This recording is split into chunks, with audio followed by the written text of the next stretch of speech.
नमस्कार विद्यार्थी मित्रांनो, इग्नाइट अकॅडमीच्या युट्यूब चॅनलवर मी परशुराम शिंदे आपल्या सर्वांचं पुन्हा एकदा सहर्ष स्वागत करतो. आज 1 फेब्रुवारी म्हणजे आपल्या भारतासाठीचा असणारा महत्वपूर्ण दिवस, ज्या दिवशी भारताचा असणारा बजेट, अर्थसंकल्प या ठिकाणी मांडला जातो. मुळात बजेट हा शब्द राज्यघटनेत नाहीये. कलम 112च्या अंतर्गत शब्द या ठिकाणी अॅन्युअल फायनान्शियल स्टेटमेंटचा उल्लेख या ठिकाणी येतो. वार्षिक वित्तीय विवरणपत्रक, आणि त्याच्यामध्ये असा कोणताच उल्लेख नाहीये की बजेट कोणत्या दिवशी मांडायचा, कधी मांडायचा, किती वाजता मांडायचा, असा कोणताच रेफरन्स नाहीये. हे काय करतं, संसद आपल्या पद्धतीनं त्या ठिकाणी नियमावली तयार करतो आणि ते ठरवतो. आणि शक्यतो आपल्या भारतामध्ये परंपरा जास्त जपली जाते आणि त्या परंपरेच्या अनुषंगानेच घटना घडत असतात. त्या सगळ्या परंपरांचा आढावा काय आहे एक्झॅक्टली, या सगळ्या गोष्टी आपण डिस्कस करूया. कशा पद्धतीनं बजेट बद्दलची असणारी सिक्रेसी त्या ठिकाणी जपली जाते, याही गोष्टींचा आढावा घेऊया. सर्वांना या असणाऱ्या नवीन बजेटच्या निमित्तानं परीक्षेमध्ये विचारले जाणारे कोणतेही क्वेश्चन्स असतील तर त्याला कसं टॅकल करायचं आहे, याची एक बेसिक आयडिया आपल्याला शेवटच्या सेशनच्या एंडिंग पर्यंत तुम्हाला कळून येईल. आणि याच्याशी संबंधित असणारे क्वेश्चन्स युपीएससी पासून ते आपल्या असणाऱ्या जेवढ्या तुम्ही कॉम्पिटेटिव्ह लेवलच्या असणारे एक्झाम देता, भले ते ग्रुप सी ग्रुप डी असेल, तिथपर्यंत तुम्हाला या असणाऱ्या बजेटची आवश्यकता असते. फक्त क्वेश्चनची असणार जी लेवल आहे का, ती कमी जास्त प्रमाणात त्या ठिकाणी आपल्याला एक प्रकारे व्हायलेट होताना दिसते. सिम्पली काय लक्षात घ्यायचं, अभ्यास तर करायचंच आहे. हा असणारा बजेट एक थोडंसं एक टू दी पॉइंट अनालिसिस करण्याचा प्रयत्न करतोय आपण. पण टू दी पॉइंट अनालिसिस करत असताना त्याच्याशी कनेक्टेड असणारे मुद्दे काय आहेत, त्याचा असणारा अर्थ काय आहे, या गोष्टी सगळ्या आपण बघण्याचा प्रयत्न करूया. चला, मग आता सध्याला बघितलं तर एका रेकॉर्डच्या असणाऱ्या प्रवासामध्ये सध्याला मॅडम या ठिकाणी प्रवास करतायत आणि त्यांचा उल्लेख केला तर इथं लक्षात घ्यायचं या ठिकाणी त्यांनी स्वतःचा असणारा म्हणजे स्वतः मांडलेला कितव्या क्रमांकाचा बजेट आहे या वर्षीचा, तर तो त्यांचा आहे 9व्या क्रमांकाचा बजेट. म्हणजे आतापर्यंत आपल्या भारताच्या इतिहासामध्ये सर्वाधिक जास्त बजेट कुणी मांडलेत तर 10 वेळा मांडलेलं आहेत, ते म्हणजे मोरारजी देसाई यांनी. आता गव्हर्नमेंट याच असणारे एनडीएचा आहे, कदाचित असणारा हा रेकॉर्ड यांच्या माध्यमातून तुटेल सुद्धा आणि भारताच्या पहिल्या व्यक्ती होऊ शकतात ज्यांनी सर्वाधिक जास्त बजेट मांडलेले आहेत, अशा पद्धतीचा मुद्दा येईल. बघूया आपण फ्युचरमध्ये काय होते काय नाही ते. ठीक, चला, आपला युनियन बजेट या ठिकाणी 2026-27चा काय आहे तो आपण त्याचा टू दी पॉइंट अनालिसिस या ठिकाणी करूया. तुमच्या असणाऱ्या परीक्षांसाठी हा मुद्दा खूप जास्त गरजेचा आहे, त्यामुळे लक्षात ठेवायचं. यासाठीच मी आपल्याच असणाऱ्या चॅनलवरती एक मुद्दा डिस्कस केला ऑलरेडी की तुम्हाला अर्थसंकल्प समजून घेण्या अगोदर 10 कन्सेप्ट अति महत्वाचे, तर ते 10 कन्सेप्ट असणारे व्हिडिओ तुम्ही ऑलरेडी बघून घ्या आणि मग त्यानंतर तुम्हाला हा बजेटचा मुद्दा अजून जास्त तुम्हाला समजायला मदत होणार आहे. हा मूळ संदर्भ याच्यामध्ये घ्यायचा आहे. बजेटचा रेफरन्स जेव्हा जेव्हा येतो तेव्हा तेव्हा कलम 112 ते 117 या असणाऱ्या आर्टिकलचा उल्लेख या ठिकाणी आपल्याला कंटिन्युअसली करणं आवश्यक असणार आहे. कारण का, हितच आहे बजेट कशा पद्धतीने मांडायचा, बजेटच्या संबंधातल्या असणाऱ्या सगळ्या तरतुदी. मग याच्यामध्ये कलम 112 आत्ताच उल्लेख केला आपण, त्याला काय म्हणू आपण या ठिकाणी, तर अॅन्युअल फायनान्शियल स्टेटमेंट, वार्षिक वित्तीय विवरणपत्रक. आणि त्याची असणारी प्रोसेस सभागृहात कशी चालते, त्यासाठी आहे प्रोसेससाठी कलम 113. मग एकूण किती स्टेप्स आहेत तिथं बजेट मंजूर करण्याच्या, तर 6 स्टेप्सचा उल्लेख आहे. हा मुद्दा आपण पॉलिटीमध्ये, हा मुद्दा आपण इकॉनॉमिक्स मध्ये अभ्यासलेला असतो. त्या अर्थसंकल्पीय भाषणापासून ते कुठला तर अप्रोप्रिएशन बिल मंजूर होईपर्यंत, म्हणजे विनियोग विधेयक मंजूर होईपर्यंत जे आहे कलम 114 मध्ये हा असणारा विनियोग विधेयक. विनियोग म्हणजेच काय की प्रत्यक्षात बजेट खर्च करण्यासाठी हा विधेयक मंजूर करावा लागतो.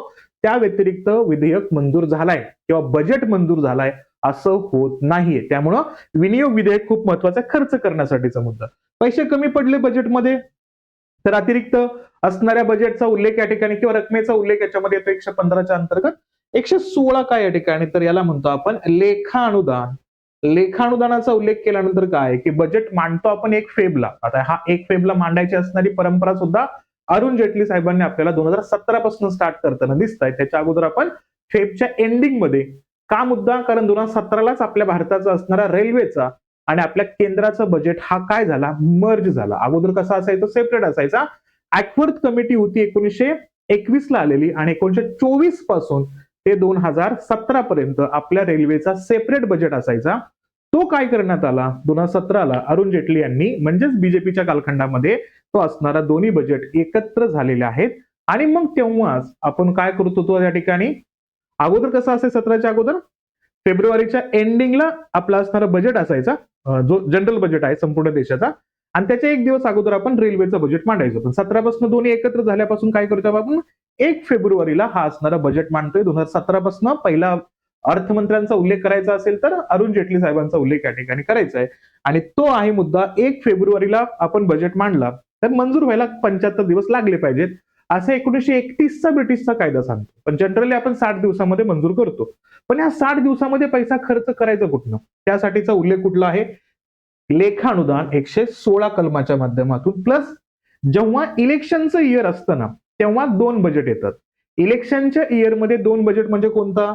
जो अगोदरचा सरकार आहे म्हणजे इलेक्शन्स होणार आहे, कदाचित दुसरं नवीन सरकार येईल, या अनुषंगाने अगोदरच्या सरकारनं मांडलेलं जे बजेट असतं का त्याला म्हटलं जातं या ठिकाणी इंट्रीम बजेट किंवा म्हणतो आपण अंतरिम अर्थसंकल्प. तो काही महिन्यांसाठीच असतो इलेक्शनच्या अगोदरपर्यंतचा. आणि इलेक्शन नंतर जेव्हा नवीन सरकार निवडून येतं किंवा तेच आलं असलं तरी पण ते नवीन म्हणू आपण त्याला, आणि मग ते सरकार मांडतं जनरल बजेट म्हणजे पूर्ण वर्षासाठीचं बजेट त्या ठिकाणी मांडतं. मग इंट्रीम बजेट जो असतो ना इलेक्शनच्या इयरला त्याला सुद्धा पैसा कुठनं वापरतात तर 116 लेखा अनुदानाच्या माध्यमातून वापरतात. आणि ती रक्कम कुठली असते तर ती रक्कम असते आकस्मिक निधीमधली. म्हणजे कुठली या ठिकाणी कलम 267 मध्ये जो आकस्मिक निधी आहे का तिथून रक्कम वापरली जाते. जनरली बजेटसाठी आपण संचित निधीचा उल्लेख करतो. तो कुठं आहे या ठिकाणी कलम 266 मध्ये आहे. हे सगळे बेसिक पार्ट महत्वाचेच असतात जे ऑलरेडी मी डिस्कस केलेलं आहे दुसऱ्या सेशनमध्ये. याच्यापेक्षाही जास्त मुद्दे डिस्कस केलेत. टोटल 10 पॉईंट डिस्कस केलेत. ते आवर्जून बघण्याचा प्रयत्न करा. 10 संकल्पनांचा उल्लेख. ठीक आहे. बजेट डिस्कस करूयाच आपण एक्झॅक्टली काय बजेट. पण तत्पूर्वी तुम्हाला एक सुवर्ण संधी आहे. आपण आता आपल्या असणाऱ्या गव्हर्नमेंटनं बजेट डिक्लेअर करताना सुद्धा गव्हर्नमेंट संकल्प या नावाने या ठिकाणी हा बजेटचा मुद्दा डिक्लेअर केलेला आहे. तर तशीच आपली एक संकल्प बॅच स्टार्ट होत आहे 5 फेब्रुवारी पासून. तर या असणाऱ्या बॅच मध्ये तुम्हाला कंबाईन ग्रुप बी ग्रुप सी ची असणारी 2026 साठीची असणारी तयारी या ठिकाणी करता येणार आहे. लाईव्ह प्लस रेकॉर्डेड बॅच आहे. 50% डिस्काउंट मध्ये 4,999 प्लस जीएसटी मध्ये तुम्हाला प्री ची बॅच मिळून जाईल. आणि प्री प्लस मेन्स पाहिजे असेल तर 5,999 प्लस जीएसटी मध्ये तुम्हाला बॅच मिळून जाईल. महाराष्ट्रातले सर्वोत्कृष्ट फॅकल्टी तुम्हाला याच्यामध्ये मिळणार आहे. ते कोणती फॅकल्टी आहे तर ही फॅकल्टी तुमच्या समोर आहे. म्हणजे इथं या ठिकाणी जनरल सायन्स आणि टेक्नॉलॉजीचा पार्ट या ठिकाणी घेतला तर राजेश सर घेतील. मग इथं उल्लेख केला हिस्ट्रीचा संदर्भ आणला इथं तर आपण या ठिकाणी हिस्ट्री अँड जिओग्राफीचा पार्ट इथं नितीन सर घेताना दिसणार आहेत आपल्याला. त्यानंतर पॉलिटीचा पार्ट मी या ठिकाणी घेईन. बापू सर आपल्याला जिओग्राफी घेताना दिसतील. अमोल सर करंट अफेअरचा असणार पार्ट घेतील. मॅथ्स आणि रिझनिंगचा उल्लेख केला तर किरण सर आणि मकरन सर घेतील. आणि इकॉनॉमिक्सचा उल्लेख केला तर प्रतीक सर घेतील. तर ही सगळ्यात स्ट्रॉंग टीम आहे तुमच्या समोर. या असणाऱ्या टीमच्या माध्यमातून तुम्ही ही बॅच कंप्लीट करू शकता. सोबतच जे 2025 साठी कंबाईन ग्रुप बी आणि ग्रुप सी ची मेन्स देणार आहेत म्हणजे ज्यांनी आता 4 जानेवारी आणि 11 जानेवारीला प्रीचा पेपर दिला त्यांचा स्कोर त्या ठिकाणी आहे. त्यांना तयारी करायची आहे मेन्सच्या अनुषंगाने तर त्यांच्यासाठी मॉक टेस्ट आहेत. 25 टेस्ट आहेत टोटल. म्हणजे 250 प्रश्नांची तयारी एकदम क्वालिटी क्वेश्चनची असणारी तयारी तुमच्या टेस्ट मधून होऊन जाईल. जी टेस्ट आजपासूनच म्हणजे 1 फेब्रुवारी पासून स्टार्ट होते. 999 प्लस जीएसटी नॉमिनल फी आहे. यासाठी तुम्हाला काय करायचंय फक्त आपला असणारा जो इग्नाइट अकॅडमीचा ऍप्लिकेशन आहे तो डाउनलोड करायचा आहे. तुम्हाला या असणाऱ्या बॅचेस इझिली मिळून जातील. हा असणारा तुम्ही टेस्ट सिरीज सुद्धा जॉईन करू शकता. सोबतच जे विद्यार्थी आता सहाय्यक आयुक्त असिस्टंट कमिशनरसाठी तयारी करतायत नवी मुंबई महानगरपालिकेच्या अनुषंगाने त्यांच्यासाठी लाईव्ह प्लस रेकॉर्डेड बॅच आजपासून स्टार्ट होते. याची फीस खूप नॉमिनल आहे. 9,999 प्लस जीएसटी आहे. संपूर्ण अभ्यासक्रमावरती आधारित असणारी बॅच असणारे 10 कायदे याच्यामध्ये डिस्कस केले जाणार आहेत. ठीक आहे. आता मुद्दा बघा जेव्हा बजेटकडे येऊ आता बजेटच्या बाबतीमध्ये उल्लेख केला तर बजेट हा 1 फेब्रुवारीला मांडायचा असतो. तर त्याच्या अगोदर तुम्ही ही असणारी न्यूज ऐकली असेल पहा त्या ठिकाणी काय इथं हलवा बनवला जातो आणि तो या असणाऱ्या फायनान्शियल डिपार्टमेंट मधल्या असणाऱ्या लोकांमध्ये वाटला जातो. म्हणजे शेवट गोड व्हावा एवढं तुम्ही काम केलेलं आहे. ऑगस्ट सप्टेंबर ऑक्टोबरच्या कालखंडामध्ये सगळा डाटा कव्हर केला गोळा केला आणि नंतर नोव्हेंबर पासून ते फेब्रुवारीच्या सुरुवातीपर्यंत त्याच्यावरती सगळा प्लॅन तयार केला आणि मग बजेट तयार केला तर त्याचा गोड व्हावा यासाठी असणारा हा हलवा सेरेमनी असतो. आणि हा हलवा सेरेमनी लक्षात ठेवायचं शक्यतो कधी 27 जानेवारीला या ठिकाणी असतो हे लक्षात घ्यायचं. आणि शक्यतो हे लक्षात ठेवायचं 27 जानेवारीचा मुद्दा जेव्हा येतो तेव्हा हा असणारा म्हणजे या ठिकाणी गोड केला शेवट. त्यानंतर काय केलं जातं लॉक इनची प्रोसेस सुरू होते. का लॉक इनची प्रोसेस कारण आपल्या भारतामध्ये 1950चा बजेट जेव्हा आला होता का त्यानंतर हा बजेट जेव्हा प्रिंटिंगसाठी गेला तेव्हा तो बजेट लीक झाला होता. मग लीक झाल्यामुळं आता अडचण खूप मोठी आली की आपल्या भारताचं असणारे जर बजेट अशा पद्धतीने लीक होत असेल तर त्याचा इम्पॅक्ट शेअर मार्केटवरती होतो, लोकांच्या दैनंदिन जीवनावरती होऊ शकतो, त्याचा गैरवापर होऊ शकतो की बाबा अगोदरच न्यूज त्या ठिकाणी रिलीज होऊ शकतात. त्यामुळं हे गोपनीयता ठरावी म्हणून हा हलवा सेरेमनी कंप्लीट झाल्यानंतर सगळ्यांना लॉक केलं जातं. लॉक केलं जातं म्हणजे काय, तुरुंगात वगैरे टाकून ठेवलं जात नाही, फक्त यांना कोणाशीच कॉन्टॅक्ट करता येत नाहीये, ती जबाबदारी या ठिकाणी दिल्ली पोलीसच्या माध्यमातून घेतली जाते, हेही लक्षात घ्यायचं आहे आपल्याला. मुद्दा खूप महत्वाचा. मग इथं हलवा सेरेमनी कंप्लीट झाली कधीची, 27 जानेवारीच्या बाबतीमध्ये. मग इथं उपस्थिती कोण होत्या या ठिकाणी, वित्तमंत्री निर्मला सीतारामन व राज्यमंत्री कोण, पंकज चौधरी यांचा मुद्दा इथं लक्षात ठेवायचा. आणि काय सांगितलं इथं, हलवा समारंभानंतर बजेट तयार करणाऱ्या अधिकाऱ्यांचं काय होतं, लॉक इन सुरू होतो, हे इथं लक्षात घ्यायचं. आणि केंद्रीय अर्थसंकल्प 1 फेब्रुवारी 2026 ला संसदेत सादर होणार, म्हणजे झालेला आहे आता. हा मुद्दा बघत असताना एक लक्षात घ्यायचं काय, हे सगळे डॉक्युमेंट्स बजेटच्या कनेक्टेड असणारे तुम्हाला कुठे मिळतील, तर आपल्या असणाऱ्या गव्हर्नमेंट ऑफ इंडियाने ह्या सगळ्या गोष्टी क्लिअर करून दिलेल्या आहेत. तो म्हणजे बजेटचा दस्तऐवज तुम्हाला वार्षिक आर्थिक विवरणपत्रक, अनुदान मागण्या, वित्त विधेयक इत्यादी सगळे दस्तऐवज तुम्हाला डिजिटल स्वरूपात उपलब्ध होतील. त्यासाठी मोबाईल ऍप सुद्धा आहे, तो कोणता, युनियन बजेट मोबाईल ऍपद्वारे तुम्हाला डाटा मिळून जाईल. सगळा इंग्रजी आणि हिंदी भाषेमध्ये तुम्हाला मिळून जाईल. अँड्रॉइड आणि iOS मध्ये सुद्धा तुम्हाला त्या ठिकाणी हा असणारा डाटा मिळून जाणार आहे. सोबत वेबसाईट आहे ठिकाणी indiabudget.gov.in, यावरती सुद्धा दस्तऐवज असतील.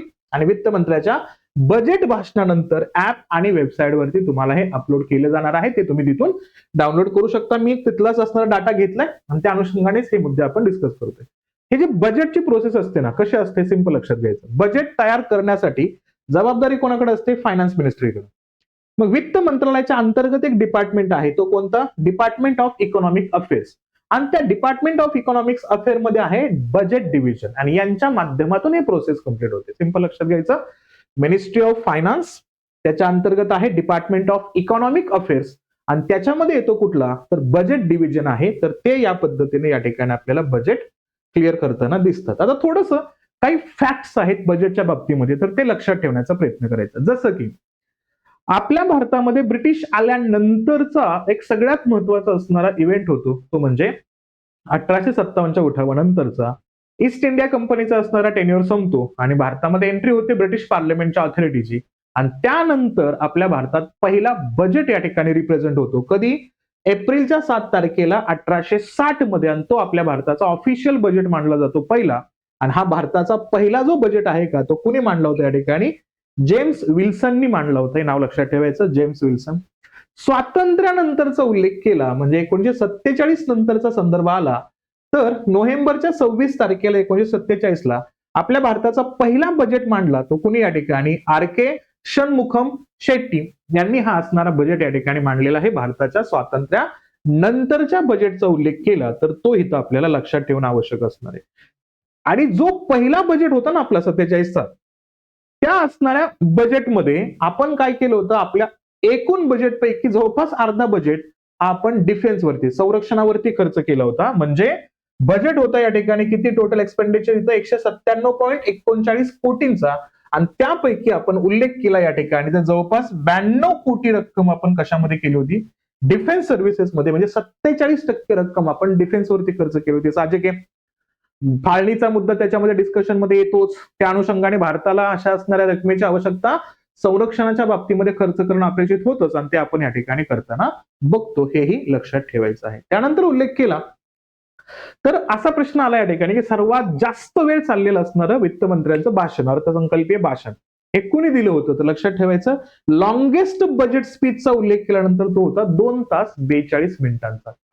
आणि तिथं त्यांना ग्लानी आली, त्यांना चक्कर आली, म्हणून ते त्यांचं असणारं भाषण थांबलं. अदरवाईज हे अजून जास्त या ठिकाणी झालं असतं. पण लक्षात घ्यायचं, हा रेफरन्स कधीचा आहे, 2020चा असणारं बजेट आहे, ज्या बजेटमध्ये निर्मला सीतारामन यांनी 2 तास आणि 42 मिनिटांचं असणारं स्पीच दिलेलं आहे, हे लक्षात घ्यायचं. आणि सोबतच उल्लेख करायचं काय, याच निर्मला सीतारामननी 2019 मध्ये एक सगळ्यात महत्वाचा असणारा एक परंपरा या ठिकाणी स्टार्ट केली होती. ती म्हणजेच काय, बजेटचे जे डॉक्युमेंट्स आहेत का, ते डॉक्युमेंट्स एका लाल कपड्यामध्ये रॅप करून त्या ठिकाणी आणले होते. त्यालाच काय नाव दिलं होतं, त्यालाच नाव दिलं होतं या ठिकाणी बही खाता. काय नाव दिलं होतं, बही खाता. या ठिकाणी रेड सिल्क क्लॉथ मध्ये त्या ठिकाणी तिथं रॅप करून आणलं जातं.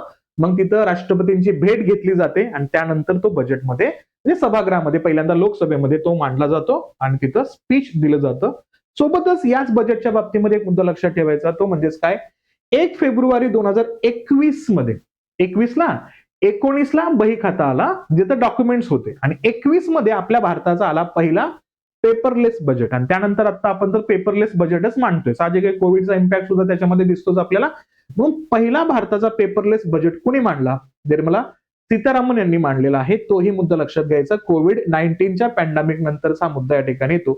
प्लस आपल्या भारताचा बजेट ब्रिटिश जरी भारत सोडून गेले तरी सुद्धा आपण मांडत होतो संध्याकाळी 5 वाजता. मग संध्याकाळी 5 वाजता मांडणारा जो बजेट आहे का, तो आपण बजेट 2001 चा बजेट जो आहे का, तो आपण काय केला, सकाळी 11 वाजता मांडायला सुरुवात केला. आणि 11 वाजता मांडणारे त्यावेळेस असणारे वित्त मंत्री कोण या ठिकाणी, तर ते होते यशवंत सिन्हा. लक्षात ठेवायचं, यशवंत सिन्हा. आणि संध्याकाळी 5चं असणारं जे बजेट आहे, ब्रिटिशांना कन्व्हिनियन्स होईल त्या ठिकाणी त्या पद्धतीने आपण ते बजेट त्यावेळेमध्ये मांडायचो. आपण काय केलं मग, तो सकाळी 11 वाजता मांडायला सुरुवात केलं. अर्थमंत्री आपले यशवंत सिन्हांचं नाव लक्षात घ्यायचं. 1999 पर्यंत आपण त्यांच्याच पद्धतीने त्या ठिकाणी मांडत होतो संध्याकाळी 5 वाजता, हे लक्षात ठेवायचं. सोबतच उल्लेख केला तर लॉंगेस्ट बजेट स्पीच, हे शब्दांच्या बाबतीमध्ये उल्लेख केला तर सगळ्यात जास्त शब्द, आता हे कॉमन आहे, एवढं काही महत्व नसतं, पण तरी पण ठीक आहे, शब्द आता एवढे काउंट करत असताना केलेत आपण, कॉन्स्टिट्यूशनचे शब्द काउंट केले तर हाही मुद्दा तितकाच महत्वाचा आहे.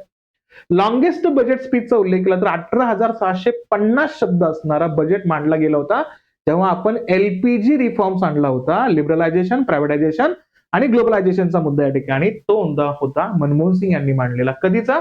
1991चा असणारा कालखंडामध्ये मांडला होता, हे इथं लक्षात ठेवायचं. सोबतच एक सगळ्यात महत्वाचा मुद्दा येतो की पंतप्रधानांनी मांडलेल्या असणाऱ्या बजेटचा उल्लेख आला तर कोणता असेल या ठिकाणी, कोणकोणते पंतप्रधान आहेत ज्यांनी वित्त मंत्र्याची जबाबदारी पण स्वतःकडे घेतली होती आणि बजेट मांडला होता. मी इथं उल्लेख केला तर पहिले जवाहरलाल नेहरू, नंतर इंदिरा गांधी आणि नंतर या ठिकाणी राजीव गांधींचा उल्लेख याच्यामध्ये. कुठे ना कुठे तुम्हाला एकाच फॅमिलीशी कनेक्टेड असणारे पार्ट दिसतात. लक्षात घ्यायचं, या ठिकाणी वडील आणि मुलीनं मांडलेला होता हा संदर्भ पहिला या ठिकाणी जवाहरलाल नेहरू आणि इंदिरा गांधी, नंतर ऍज युजल राजीव गांधींच्या नावाचा उल्लेख या ठिकाणी लक्षात ठेवायचा. पीएम असताना बजेट मांडलेला. आणि हे सगळे मुद्दे आपल्याला कुणीतर नेटवर्क 18च्या माध्यमातून मिळालेला आहे, त्यांचाच असणारा क्रेडिट त्यांना आपण देतोय, हे लक्षात घ्या. त्यांनी खूप छान पद्धतीचे असणारे सगळे मुद्दे डिझाईन करून आपल्यासाठी तयार करून दिलेत. नंतर उल्लेख केला या ठिकाणी, हे सांगितलं काय, 2016 पर्यंत युनियन बजेट हा या ठिकाणी काय, last working day of February, म्हणजे फेब्रुवारीच्या शेवटच्या दिवशी त्या ठिकाणी मांडला जात होता कामकाजाच्या दिवसामध्ये. इथं काय केलं त्याला, अरुण जेटली साहेबांनी काय केलं, तो 1 फेब्रुवारीला 2017 पासून तो 1 फेब्रुवारीला मांडायला सुरुवात केली. प्लस याच फेब्रुवारीच्या 2017 मध्ये रेल्वेचं असणारं बजेट हे आपल्या भारताच्या असणाऱ्या युनियन केंद्राच्या बजेटमध्ये मर्ज झालंय, हे पण लक्षात घेत असताना केंद्राचे असणारे डिमांड किती असतात, तर केंद्राचे डिमांड आहेत 109 आणि रेल्वेचे स्वतंत्र डिमांड 32, असे टोटल 109 आणि 32 डिमांड एकत्र झाले आणि ते सगळे आपण एकाच बजेटच्या अंतर्गत डिस्कस करत असतो. तोही मुद्दा इथं आपल्याला लक्षात ठेवायचा आहे. ठीक आहे, मग आतापर्यंत आपल्या भारताच्या इतिहासामध्ये स्वातंत्र्यानंतर किती बजेट मांडण्यात आले, तर आतापर्यंत 93 बजेट मांडण्यात आले आणि त्यामध्ये बघितलं तर 12 हे एंट्रीम बजेट होते. 12 काय होते, एंट्रीम बजेट होते. लक्षात घ्यायचं, का 12 बजेट म्हणलं एंट्रीम म्हणतोय मी, हे सांगितलं तुम्हाला. काय, जेव्हा इलेक्शनचं इयर असतं त्यावेळेस मांडलेले बजेट हे फक्त 12च आहेत, हे लक्षात घ्यायचं या ठिकाणी. ओके, हा. आणि निर्मला सीतारामन यांनी या वर्षी किती मांडलेला आहे, हा 9व्या क्रमांकाचा आहे. टोटल झाले किती मग, अगोदर 93 होते, आता टोटल झाले या ठिकाणी 94 बजेट. आणि आतापर्यंत सगळ्यात जास्त असणारे बजेट कुणी मांडले होते, मोरारजी देसाई यांनी मांडले होते. आणि हा उल्लेख करत असताना त्यांनी 10 बजेट मांडले होते.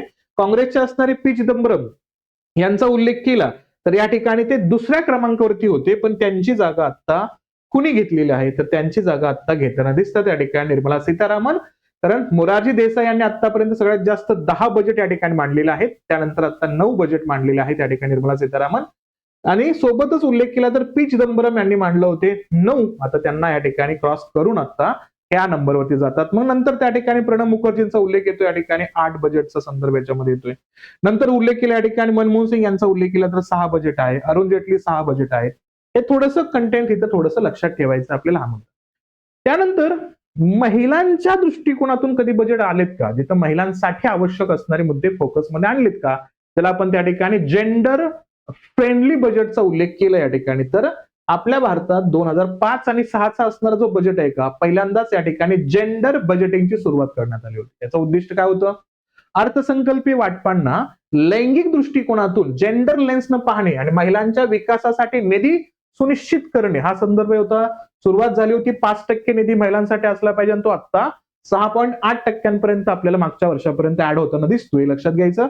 पार्ट 1 मध्ये काय असेल याच्यामध्ये, इथं वुमन फ्रेंडली बजेटच्या अंतर्गत याच्यामध्ये असेल वुमन स्पेसिफिक स्कीम्स असतील आणि पार्ट 2 मध्ये पार्टिशली वुमन ओरिएंटेड स्कीम्स असतील. म्हणजे जिथं थोडासा उल्लेख महिलांसाठी पण असेल, पण ए मध्ये पूर्णतः फोकस कोणावरती असणार आहे, तर महिलांच्याच बाबतीमध्ये असणार आहे. तो इथं लक्षात घेणं आवश्यक असणार आहे. त्यानंतर आपण मगाशी सांगितलं मी 1950 मध्ये जो आपला बजेट होता तो लीक झाला होता. लीक होणं म्हणजे खूप डेंजर बाब आहे ना.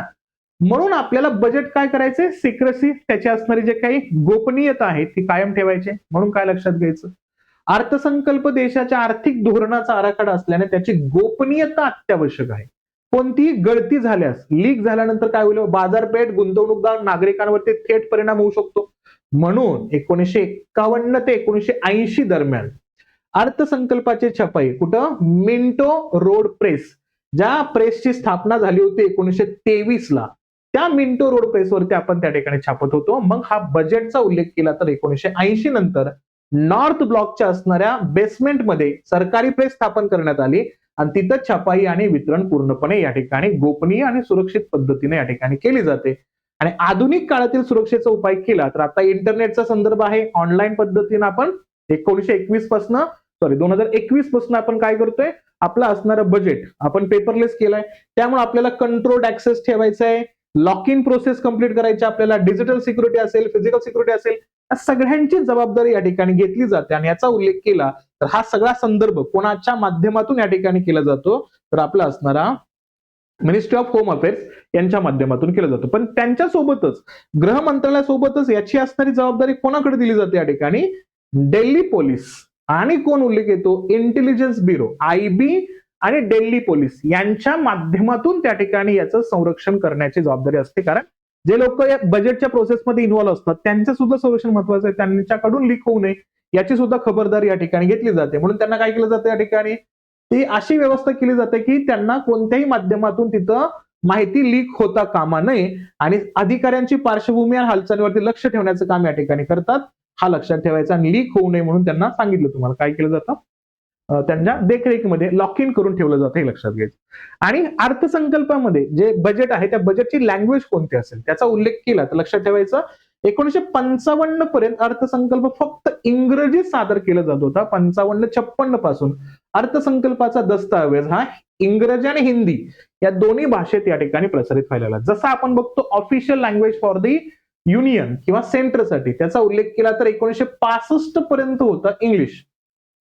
आणि 65 पासून इंग्लिश सोबतच हिंदीचाही उल्लेख आपण त्या ठिकाणी करतो.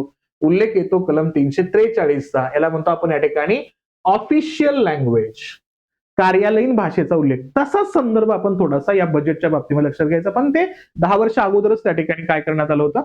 हिंदीचाही वापर या ठिकाणी बजेटमध्ये आला. मग द्वैभाषिक स्वरूपामुळे काय झालं या ठिकाणी? तर लिंग्विस्टिक इन्क्लुझिव्हनेस असणारा संदर्भ याच्यामध्ये आलाय. बरं, ह्या बजेटच्याच अंतर्गत बजेट मांडण्याच्या सुरुवातीला एक महत्वपूर्ण मुद्दा येतो. 16व्या असणाऱ्या वित्त आयोगानं आपला स्वतःचा रिपोर्ट दिलेला आहे. खूप महत्वाचा मुद्दा आहे. बजेटच्या सोबतच 16वा फायनान्स कमिशन जो आहे ना, त्या 16व्या फायनान्स कमिशनचा उल्लेख केला तर अध्यक्ष कोणाचा उल्लेख करतो आपण या ठिकाणी? अरविंद पनगडिया. माजी उपाध्यक्ष आहे ते नीती आयोगाचे, त्यांच्या माध्यमातून 16 वित्त आयोग आला आणि त्यांनी काय केलं? 5 वर्षांसाठीच असणाऱ्या शिफारशी दिल्या. कधीपर्यंत लागू असेल? मग 2030 ते 31 या कालखंडापर्यंत लागू असणार. तोपर्यंत तुम्ही सगळे अधिकारी झालेला असाल, तुमचा प्रोबेशनरी पिरियड तुम्ही कंप्लीट केला असाल आणि मग तुम्ही तुमच्या असणाऱ्या दुसऱ्या इनिंगला स्टार्ट केला असेल जिथं तुम्ही एक ऑफिसर म्हणून त्या ठिकाणी काम करणार आहात. मग इथं फायनान्स कमिशनचा उल्लेख केला तर या ठिकाणी केंद्र सरकारच्या डिव्हिजिबल पूल ऑफ टॅक्सेशन मधून राज्यांना किती हिस्सा द्यायचा हे ठरवतो. आपल्याला वित्त आयोगाच्या माध्यमातून शिफारस दिली जाते. मग राज्यांचा वाटा किती आता सध्याला? 41% वाटा या ठिकाणी लक्षात ठेवायचा, जो संदर्भ केंद्राच्या माध्यमातून देणं अपेक्षित असतो. या बेसिक गोष्टी सुरुवातीच्या अनुषंगाने लक्षात ठेवा. आता एंट्री करूया आपण बजेटच्या बाबतीमध्ये. बजेट जेव्हा स्टार्ट झाला तेव्हा निर्मला सीतारामन यांनी थोडस स्वतःच्या असणाऱ्या गव्हर्नमेंट बद्दलचे कौतुकाचे मुद्दे मांडले, जे त्यांचे मागचे 12 वर्षाचा जो त्यांचा कारकीर्द आहे, जो त्यांचा इतिहास आहे 12 वर्षाचा, त्याच्यावरती ते बोलतायत. काय म्हणतायत? India's economic trajectory 12 years of stability, म्हणजे इथं स्थिर राहिलेला आहे आर्थिक व्यवस्था, कोणत्याही पद्धतीने त्या ठिकाणी पडझड वगैरे झालेली नाही, असं त्यांचं मत आहे. आणि सरासरी भारताचा विकास दर किती आहे? तो 7% राहिलेला आहे. जीडीपीचा असणारा ग्रोथ रेट हा 7% राहिलाय. आणि सोबतच आर्थिक वाटचालीमध्ये स्थिरता, वित्तीय शिस्त, सातत्यपूर्ण वाढ आणि मध्यम महागाई मध्यम म्हणताय ना मॅडम. आणि ह्या 12 वर्षामध्ये अशा गोष्टी या ठिकाणी घडलेल्या आहेत, ते लक्षात ठेवायचं. आणि या ठिकाणी 7% उच्च वाढीचा असणारा उल्लेख या ठिकाणी केला. जनरली सरासरी 7% तर गेला. आणि हे सांगत असताना त्यांनी सांगितलं हा 7%चा मुद्दा कसा अचीव केला, तर या 7 मुख्य घटकांवरती फोकस केला आणि त्याच्यावरनं 7% अचीव झालाय, असा त्यांचा उल्लेख आहे या ठिकाणी. सगळ्यात पहिला मुद्दा येतो ऊर्जा सुरक्षावरती भर दिलेला आहे बीजेपीनं आत्ताच्या असणाऱ्या 12 वर्षांमध्ये. महत्वाच्या आयातीवरील असणारं अवलंबित्व त्या ठिकाणी कमी केलेलं आहे. म्हणजे जे काही क्रिटिकल असणारे इम्पोर्ट्स आहेत का, जे अति महत्वाचे आहेत, ज्याच्यावरती जर आपण खूप डिपेंड राहिलो तर भारताची असणारी स्थिरता त्या ठिकाणी कॉम्प्रोमाइज होऊ शकते. त्यामुळे आपण काय केलं, त्याच्यावरती असणारं जे डिपेंडन्सी आहे का ते कमी करून आपण सेल्फ रिलायबल होण्याचा प्रयत्न करतोय, आपण सेल्फ डिपेंडेंट होण्याचा प्रयत्न करतोय या ठिकाणी. हा मुद्दा इथं असेल, हा पाठ इथं लक्षात घ्यायचा. तिसरा मुद्दा काय? दूरगामी संरचनात्मक सुधारणा, म्हणजे फार रिचिंग स्ट्रक्चरल रिफॉर्म्स, भविष्यातल्या असणाऱ्या गोष्टींचा विचार करून त्याच्या माध्यमातून आपण यंत्रणा सेट करण्याचा प्रयत्न करतोय, असा उल्लेख येतोय. वित्तीय शिस्त असेल, चलनविषयक स्थिरता, सार्वजनिक गुंतवणुकीवर मजबूती भर दिलं, नागरिकांना सरकारच्या कृतींचा लाभ दिला, देशांतर्गत उत्पादन क्षमता वाढवली, अशा 7 मुद्द्यांवरती 7%चा जीडीपीचा ग्रोथ रेट मांडलेला आहे, असा उल्लेख या ठिकाणी केला जातोय. कोणाच्या माध्यमातून? यस, वित्तमंत्र्यांच्या माध्यमातून बजेट मांडण्याच्या अगोदर.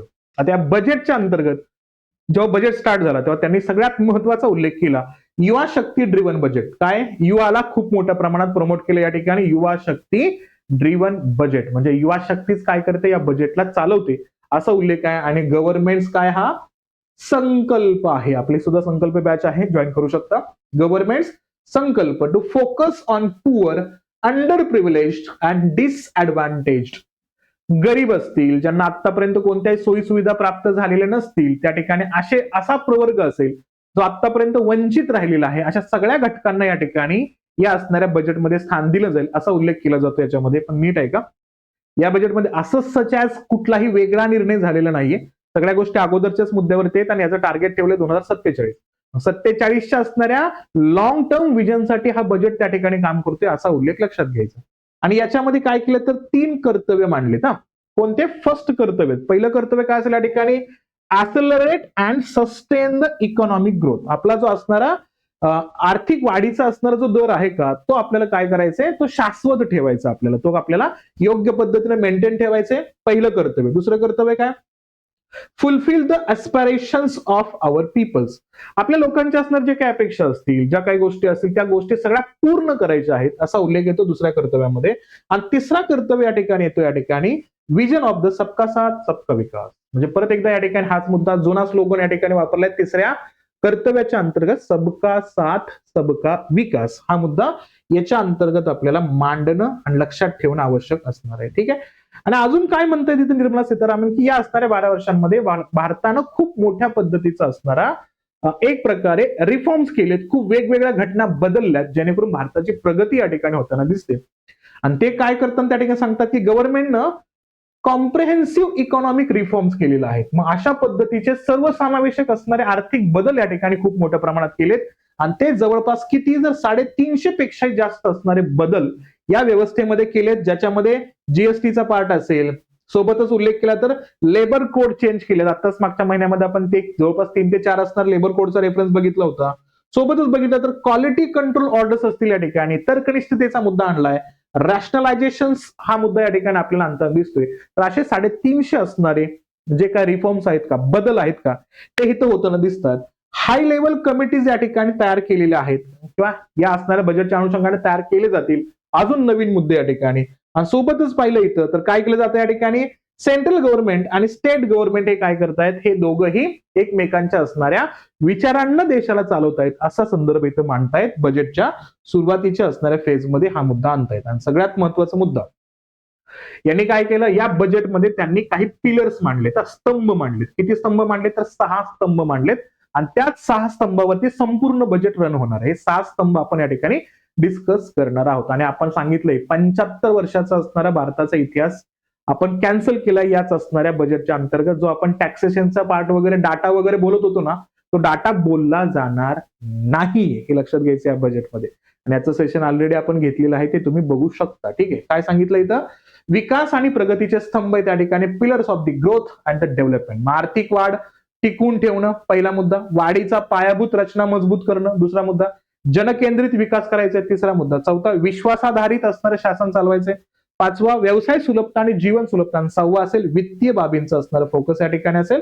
मग कोणते असणारे 6 मुद्दे बघायचे इथं, सातत्यपूर्ण आर्थिक विकासाचा मुद्दा, विकासाचा पाया बळकट करणे, लोकाभिमुख विकास करणे, विश्वासावर आधारित शासन असेल, व्यवसाय सुलभता आणि जीवन सुलभता आणि वित्तीय बाबींवरती फोकस केलं जाणार आहे. अशा या 6 मेजर पिलरवरती या सगळ्या गोष्टी असतील. मग त्यातला पहिला मुद्दा येतो उत्पादन क्षेत्राचा संदर्भ, जिथं धोरणात्मक आणि आघाडीचं क्षेत्रावरती फोकस केलं जाणार आहे. मग याच्यामध्ये काय काय करतो आपण, आपलं असणार उत्पादन क्षेत्र वाढवण्याचा प्रयत्न या ठिकाणी करायचे. कारण हा सगळ्यात महत्वाचा मुद्दा आहे, तो म्हणजे कॅपिटल एक्सपेंडिचर. म्हणजे आपल्याला भांडवली गुंतवणूक करायची आहे आणि ही भांडवली गुंतवणूक खूप मोठ्या प्रमाणात होणार आहे. मग त्याच्यामध्ये बघितलं तर काय असेल उत्पादन क्षेत्रामध्ये, आपल्याला तयार करायचंय इंडिया सेमीकंडक्टर मिशन. हा 2.0 स्टार्ट करायचा आपल्याला. सेमीकंडक्टर तयार करण्याचा असणारा नेक्स्ट स्टेप आपण या वर्षापासून या ठिकाणी मांडतोय. सोबत आपण काय करतोय, बायोफार्मा शक्ती या ठिकाणी आणतोय. म्हणजे काय शक्ती, strategy for health care advancement through the knowledge technology and innovation. म्हणजे आपण इथं खूप मोठ्या पद्धतीचा हेल्थ केअर मध्ये आणि त्या हेल्थ केअरच्या अनुषंगाने असणाऱ्या टेक्नॉलॉजीला आपण त्याच्यामध्ये इन्व्हॉल्व्ह करतोय, इनोव्हेशन्सला महत्व देतोय. त्या अनुषंगाने असणाऱ्या बायोफार्मामध्ये शक्तीला प्रमोट करण्याचा असणारा संदर्भ या असणाऱ्या बजेटमध्ये मांडलाय. तसंच काय करतोय या ठिकाणी, सीपीएसईस मध्ये हायटेक टूल रूम्स तयार केले जाणार आहेत. म्हणजे जिथं सेंट्रल पब्लिक सेक्टर एंटरप्राइजेस आहेत ना, जिथं केंद्राच्या माध्यमातून लोक विकासासाठी, लोकांच्या मदतीसाठी तयार केलेल्या असणाऱ्या संस्था असतील, कंपन्या असतील, त्यांच्यासाठी काय केलं जाणार या ठिकाणी, तर हाय टेक टूल रूम्स असतील. म्हणजे काय, तिथून संसाधनं मिळतील आणि त्यांच्या माध्यमातून लोकांचा विकास होईल, हा संदर्भ याच्यामध्ये मांडला जातोय. आणि 3 केमिकल पार्क तयार करायचे. काय करायचे, केमिकल पार्क तयार करायचे 3. सोबतच काय, रेअर अर्थ एलिमेंट खूप मोठ्या प्रमाणात या ठिकाणी चर्चेमध्ये येतात. 16-17 रेअर एलिमेंट्स आहेत. त्याच्या अनुषंगाने बघितलं तर हे दुर्मिळ खनिजे परमनंट मॅनेजमेंट असतील त्या ठिकाणी, संशोधन, खाणकाम आणि प्रक्रिया योजना. म्हणजे रेअर अर्थ एलिमेंट वरती आपल्याला चायनावरती, आपल्याला तैवानवरती डिपेंड राहावं लागतं, आपल्याला ऑस्ट्रेलियावरती डिपेंड राहावं लागतं. तर अशा गोष्टींवरती आपण काय करणार आहोत, हे रेअर अर्थ एलिमेंट आपण स्वतः सर्च करणार आहोत. रिसर्च अँड डेव्हलपमेंटचा मुद्दा याच्यामध्ये असणार आहे. सोबतच कंटेनर निर्मितीसाठी आपण योजना तयार करतोय. कारण जगातल्या बाबतीमध्ये उल्लेख केला तर JNPT, Jawaharlal Nehru port trust, हा आपल्या भारताचा असणारा, म्हणजे जगामध्ये 28व्या क्रमांकावर असणारा हा कंटेनर वाहतुकीचा असणारा पोर्ट आहे. असे आपण कंटेनर निर्मितीसाठी फोकस करणार आहोत. सोबतच टेक्सटाईल साठी आपण एकात्मिक कार्यक्रम या ठिकाणी फोकस करतोय. कारण का, आपल्या सर्वांना माहित असेल की 2021चा बजेट होता आणि त्या 21च्या बजेटमध्ये आपण आणला होता या ठिकाणी मेगा टेक्सटाईल पार्क. आणि हे मेगा टेक्सटाईल पार्कचा रेफरन्स आता सध्याला टेक्सटाईल साठी एकात्मिक असणारी कार्यक्रमाची भूमिका या ठिकाणी आणतोय. आणि आपण डोळ्यासमोर ठेवला होता बांगलादेशला. आता त्या बांगलादेशची परिस्थिती आपल्याला माहिती आहे काय चाललेली आहे. इलेक्ट्रॉनिक्स घटक उत्पादन योजना, म्हणजे आपल्याला इलेक्ट्रॉनिक्स असणाऱ्या वस्तूंवरती, त्यांच्या निर्मितीवरती फोकस करायचे. 200 जुन्या औद्योगिक समूहांचं काय करायचं, आता पुनर्जीवन करायचं. म्हणजे जे जुने झालेले आहेत, जे जर्जर झालेले आहेत बाबा, ज्यांना आता सध्याला एका असणाऱ्या अपग्रेडेड टचची आवश्यकता आहे, तर असे 200 असणाऱ्या उद्योग समूहांना या ठिकाणी रिवाइव्ह करायचं आहे. परवडणाऱ्या क्रीडा साहित्यांच्या उत्पादनासाठी विशेष उपक्रम आणायचे. मग खेलो इंडियाच्या माध्यमातून त्यांना प्रमोट सुद्धा करता येऊ शकतं. उच्च मूल्य आणि प्रगत बांधकाम व पायाभूत सुविधा उपकरणांचे देशांतर्गत उत्पादन बळकट करणे. इन्फ्रास्ट्रक्चरच्या बाबतीमध्ये आहे, देशांतर्गतच वस्तू तयार करता आल्या पाहिजेत आपल्याला. कन्स्ट्रक्शन साठीचा हा मेन मुद्दा आपल्याला आहे. उत्पादन क्षेत्राच्या अंतर्गत ह्या सगळ्या गोष्टी हायलाइट करतोय आपण, हे लक्षात घ्यायचं.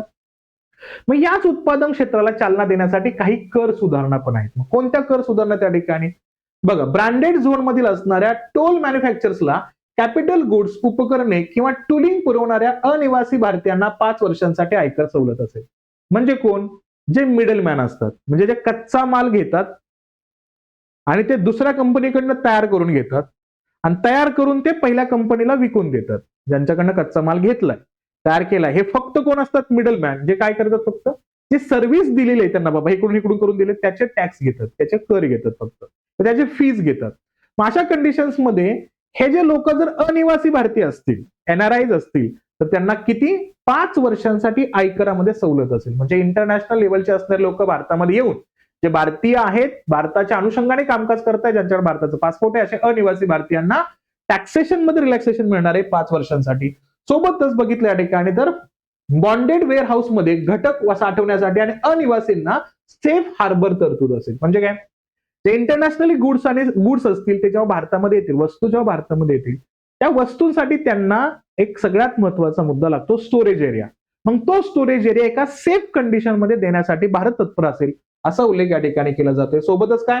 विश्वासार्ह उत्पादकांसाठी deferred duty payments window. Deferred duty payments window. Deferred duty payment window म्हणजे काय? म्हणजे सीमा शुल्क भरायचंय तुम्हाला. सीमा शुल्क कारण काय? इंटरनॅशनल तुम्ही वस्तू आणलेल्या आहेत भारतामध्ये, तर त्याच्यामध्ये सुद्धा सवलत दिली जाईल, असा उल्लेख या ठिकाणी येतो. सोबतच काय? इथं निर्यातीसाठी सी फूड उत्पादनाच्या प्रक्रियेमध्ये वापरल्या जाणाऱ्या विशिष्ट इनपुट्सवरती शुल्क मुक्त आयातीची मर्यादा 1% वरनं 3% पर्यंत वाढवली. म्हणजे काय? टॅक्सेशन मध्ये रिलॅक्सेशन दिलेलं या ठिकाणी. तो म्हणजेच काय? उत्पादनाच्या प्रक्रियेमध्ये वाढल्या जाणाऱ्या इनपुट्समध्ये किती? मुक्त आयातीची मर्यादा 1% होती. म्हणजे किती वस्तू होत्या? 1%पर्यंतचा उल्लेख आता 3% झालेला आहे. चामड्याच्या आणि सिंथेटिक पादत्रांच्या असणाऱ्या व्यतिरिक्त शू ऍपर्सना निर्यातीच्या विशिष्ट इनपुटसाठी शुल्क मुक्त दिलेलं आहे. म्हणजे कुठले?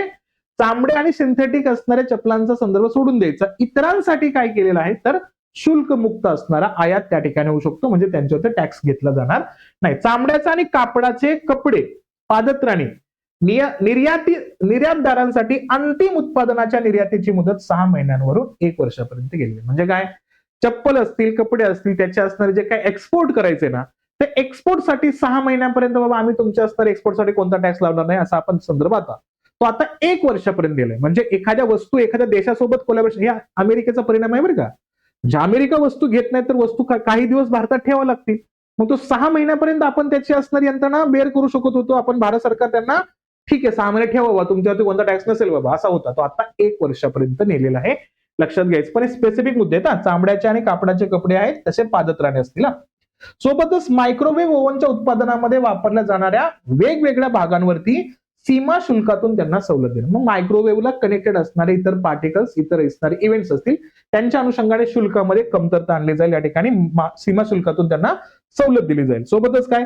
विमान उत्पादनात वापरल्या जाणाऱ्या घटकांवर भागांवरती सुद्धा सीमा शुल्कातून सवलत दिली जाईल. का? आपल्या सर्वांना माहितीये काय झालं होतं. इंडिगोनं ज्या पद्धतीनं डोमेस्टिक एअरलाइन्स वरती जवळपास 60% पेक्षा जास्त असणारा शेअर स्वतःकडे होल्ड ठेवला होता, त्यामुळे आपल्या भारत सरकारनं बऱ्याच असणाऱ्या कंपन्यांना परमिशन दिलेलं आहे. त्यांचं असणारं परमिट त्या ठिकाणी एन्श्योर करून दिलेलं आहे. मग त्या लोकांना विमानांची गरज आहे. मग ते जेव्हा आयात करणार तर त्यांच्यावरती सुद्धा काय केलं तर त्यांना या ठिकाणी टॅक्सेशन मध्ये रिलॅक्सेशन दिलं जाणार. आणि संरक्षणाचे असणाऱ्या युनिट्स असतील, देखभाल, दुरुस्ती, ओव्हरहॉलसाठी वापरल्या जाणाऱ्या विमान भागांचं उत्पादन असेल, त्यांच्यामध्ये सुद्धा काय केलं जाणार आहे? कच्च्या मालाच्या आयातीवरती मूलभूत सीमा शुल्कातून त्या ठिकाणी माफी वा सवलत दिली जाणार. म्हणजे काय? डिफेन्समध्ये वापरल्या जाणाऱ्या ज्या वस्तू असतील, ज्या गरजेच्या असतील, त्यांच्या असणाऱ्या प्रोडक्ट्सवरती, त्यांच्या असणारे जे वेगळे कॉम्पोनेंट्स असतील, त्याच्यावरती सुद्धा सीमा शुल्क माफ असणार आहे. उत्पादन क्षेत्रामध्ये खूप महत्वपूर्ण असणारे मुद्दे या ठिकाणी येत आहेत, हे इथे लक्षात ठेवायचं. सोबतच काय करतोय आपण? साहजिक आहे, आपण एमएसएमईला खूप मोठ्या प्रमाणात वापरतोय, वाढवतोय. मायक्रो, स्मॉल, मीडियम एंटरप्राइजेसचा उल्लेख याच्यामध्ये येतोय. मग उल्लेख केल्यानंतर काय या ठिकाणी सूक्ष्म, लघु आणि मध्यम उद्योगांना प्रमोट करतोय. मग ते प्रमोट करण्यासाठी त्याला काय उल्लेख केला आपण आता? चॅम्पियन्स म्हणून त्याला आपण त्रिस्तरीय किंवा व्यवस्थाच्या अनुषंगाने 3 टप्प्यामध्ये त्याला दृष्टिकोन देतोय. कसा? इक्विटी सपोर्ट देतोय आपण. म्हणजे 10,000 कोटींचा असणारा स्मॉल मीडियम एंटरप्राइजेसचा ग्रोथ फंड देतोय आपण. म्हणजे ज्या कंपन्या असतील ना लहान मध्यम वगैरे, त्यांच्यासाठी फंडिंग दिलं जाणार आहे त्यांच्या असणाऱ्या डेव्हलपमेंटसाठीचा 10,000 कोटींचा. स्वावलंबी भारत फंड जो 2021 ला सुरू झाला होता, त्याच्यामध्ये 2,000 कोटींची वाढ केली. स्वावलंबी म्हणजे काय? समजा मी एखादा असणारा उद्योग सुरू केला आणि उद्यम पोर्टलवरती मी रजिस्ट्रेशन केलंय, तर मला लोन असलं पाहिजे ना, माझ्याकडे लोन मिळालं पाहिजे ती कंपनी स्टार्ट करण्यासाठी, कंपनी ग्रो करण्यासाठी, तर ते लोन देणार आहे. अशा कंडिशनमध्ये 2,000 कोटी वाढवलेले आहेत. प्रोफेशनल सपोर्ट असणार आहे. म्हणजे जे टियर 2 आणि टियर 3 सिटीज आहेत का, म्हणजे कोण, जे असं उल्लेख करू या ठिकाणी आपल्याला जिथं ग्रामीण भागाचा टच बऱ्यापैकी असतो तिथं काय केलं जाईल, कॉर्पोरेट मित्र, लक्षात घ्यायचा शब्द खूप महत्वाचा, काय, कॉर्पोरेट मित्र विकसित करण्यासाठी सरकारी व्यावसायिक संस्थांना मदत करणार आहे. ठीक आहे. आणि एमएसएमईला परवडणाऱ्या दरात नियमांचं पालन करण्यासाठी मदत केलं जाणार आहे. सोबत उल्लेख केला तर काय या ठिकाणी, इथं ट्रेंड्सद्वारे तरलता आणली जाणार आहे. ट्रेंड्स मध्ये काय या ठिकाणी, ट्रेड रिसिवेबल डिस्काउंटिंग सिस्टीम, म्हणजे व्यापार करण्यासाठी डिस्काउंट देणं गरजेचं आहे. तर तसा असणारा एक गव्हर्नमेंटचा प्लॅटफॉर्म आहे ट्रेंड, आणि त्याच्यामध्ये काय करायचं, लिक्विडिटी वाढवायचं. म्हणजे काय, लोकांनी जास्तीत जास्त पद्धतीनं त्या ठिकाणी त्या प्लॅटफॉर्मवरती आले पाहिजेत. जसं जेमचा मुद्दा येतो, government E market place, online वस्तू विकायच्या आहेत ना, तर तिथे जास्त वस्तू आल्या तरच त्याचा असणार व्यवहार वाढेल ना. म्हणून तिथं काय करायचे, त्यांना काही सवलती द्यायच्या. कशा सवलती द्यायच्या त्यांना, मग इथं मुद्दा येतो या ठिकाणी सीपीएसई साठी. म्हणजेच काय इथं मुद्दा येतो, सेंटरच्या माध्यमातून जे पब्लिक सेक्टर मधले असणारे जे एंटरप्राइजेस असतात का, त्यांना काय करायचं या ठिकाणी, त्यांना इथं कॉर्पोरेट्सद्वारे एमएसएमई कडून होणाऱ्या सर्व खरेदींसाठी हा ट्रेंड काय करेल, व्यवहार सेटलमेंट प्लॅटफॉर्म म्हणून बंधनकारक करायचे. म्हणजे काय, जे सेंटरच्या माध्यमातून पब्लिक स्पेअर मध्ये असणारे सगळ्या कंपन्या असतील त्यांना ट्रेड्स वरती यावंच लागणार आहे, त्यांना बंधनकारक केले. सोबतच काय, ट्रेड्स प्लॅटफॉर्मवर इनव्हॉइस डिस्काउंटिंग साठी CGTMSE credit guarantee fund trust for micro and small enterprises साठी क्रेडिट गॅरंटी सपोर्ट यंत्रणा असेल. म्हणजे काय, त्यांना अतिरिक्त असणारी मदत दिली जाणार आहे या असणाऱ्या लहान उद्योगांना, हे लक्षात घ्यायचं.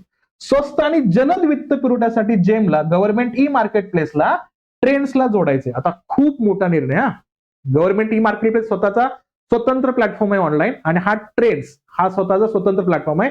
आता हे दोघं एकत्र येतील म्हणजे इथं कंट्रोल वाढणार आहे एक प्रकारे गव्हर्नमेंटचा, पण इथं कनेक्टिव्हिटी खूप मोठ्या प्रमाणात वाढेल आणि लोकांना इन्व्हॉल्व्ह करण्याची यंत्रणा याच्यामध्ये स्ट्रॉंग असेल, हे लक्षात घ्यायचं. सोबतच काय करायचे, दुय्यम बाजारपेठ विकसित करण्यासाठी आणि तरलता वाढवण्यासाठी ट्रेड्स रिसिव्हेबल्सला ऍसेट ब्रँड सिक्युरिटीज या ठिकाणी म्हणून वापरता येईल. म्हणजे काय, जे रिसिव्हेबल असणारे कंटेंट असतील का, म्हणजे काय करायचे, जे प्रत्यक्षात हे स्वीकारू शकतात ट्रेंड्सचा प्लॅटफॉर्म, तर त्यांच्यासाठी काय केलं जाणार या ठिकाणी, तर ऍसेस ब्रँड सिक्युरिटीज, म्हणजे त्यांच्या असणाऱ्या वस्तूंना, त्यांच्या ब्रँड्सला एक प्रकारे सवलत द्यायची आहे, संरक्षण द्यायचं आहे. ते संरक्षण या ठिकाणी कोण देणार आहे, तर ह्या ठिकाणी गव्हर्नमेंट ऑफ इंडियाच्या माध्यमातून दिलं जाणार आहे, असा उल्लेख या ठिकाणी केला जातो.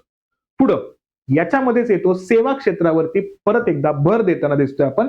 मग कोणकोणत्या सेवा क्षेत्रातल्या घटकांवरती भर देणार आहे आपण इथं, सेवा क्षेत्रामध्ये पहिला मुद्दा असेल, विकसित भारताचा मुख्य चालक म्हणून सेवा क्षेत्रावरती लक्ष केंद्रित करण्यासाठी उच्चस्तरीय शिक्षण ते रोजगार आणि उद्योग यांच्यासाठी काय केलं जाईल, स्थायी समिती स्थापन केली जाईल. कशावरती, शिक्षण ते रोजगार या मुद्द्यासाठी, education to employment and enterprises. नंतर काय असेल, 10 निवडक विषयांमध्ये अलाइड हेल्थ प्रोफेशनल्स असतील, अलाइड हेल्थ प्रोफेशनल असतील. म्हणजे काय, इथं 10 असणारे मुख्य घटक निवडले जातील आणि सगळ्यांना एकमेकांसोबतची असणारी कनेक्टिव्हिटी, कॉन्टॅक्ट दिले जातील आणि त्यांच्या माध्यमातून एक नवीन संस्था स्थापन केली जाईल.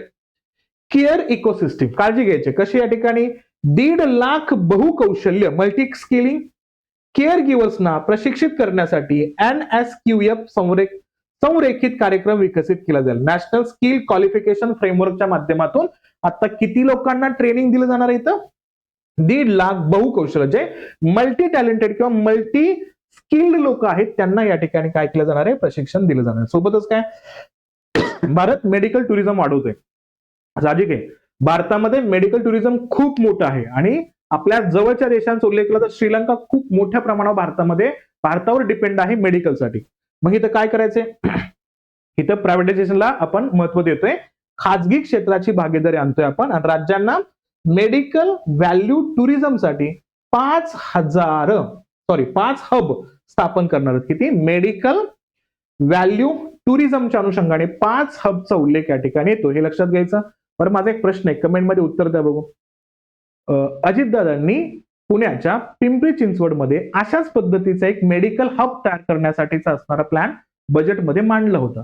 तो पंचताराकीत असणारा तो मुद्दा असेल, तो खूप जास्त ऍडव्हान्स लेवलचा असेल, तो पिंपरी चिंचवडच्या अंतर्गत स्थापन करायचं होतं. त्याचं नाव काय हो सांगाल मला कमेंट सेशन मध्ये, कोणत्या नावानं तो आणला जाणार होता.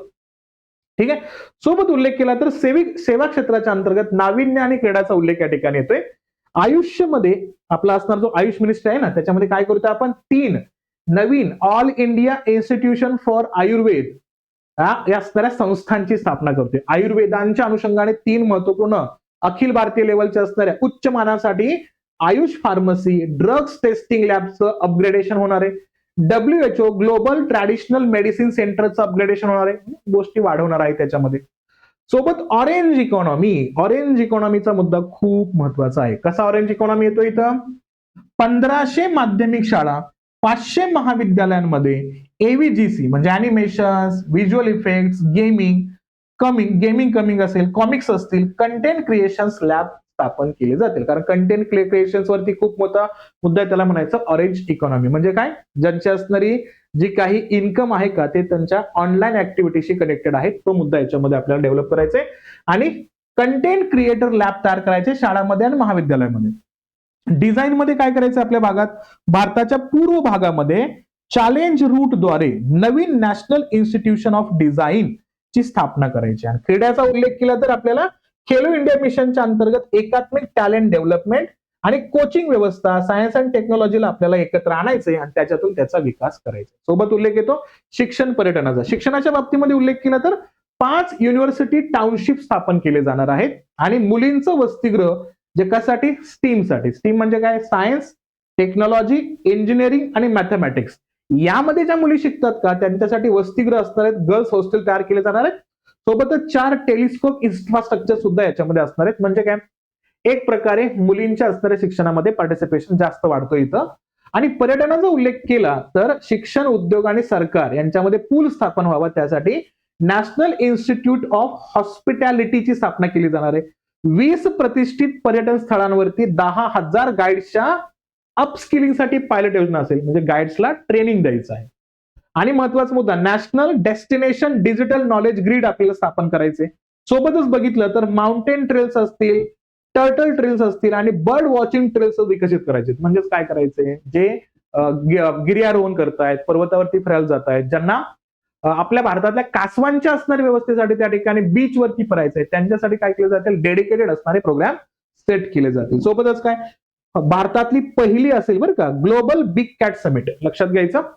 बिग कॅट अलायन्स स्टार्ट केलं होतं आपण एप्रिल 2023 ला. कुठं? कर्नाटकाच्या मैसूरमध्ये आपण एक इव्हेंट ऑर्गनाईज केला होता, जो होता प्रोजेक्ट टायगरच्या पूर्णतेच्या 50 वर्षाच्या नंतर. प्रोजेक्ट टायगर कम्प्लीट झाला होता 50, तिथेच आपण डिस्कस केला होता आणि जगाला अनाऊन्स केला होता बिग कॅट अलायन्स. जगातले असणारे 7 महत्वपूर्ण असणारे मांजर कुलीन जे प्राणी आहेत का त्यांच्या संरक्षणासाठी हा मुद्दा आणला होता. आणि त्याचीच पुढची स्टेप म्हणजे भारत काय करतोय आता? समिट अधिवेशन सुद्धा या ठिकाणी आयोजित करणार आहे याच वर्षी. आणि 15 पुरातत्व स्थळांचा आर्कॉलॉजिकल साइट्सला या ठिकाणी काय करायचंय? एक सांस्कृतिक असणारी ठिकाणं म्हणून इथं शोधायची आहेत आणि त्यांना प्रमोट करायचे. आणि ईशान्य भारतामध्ये बुद्धिस्ट सर्किटचं या ठिकाणी निर्माण करायचं. कुठं?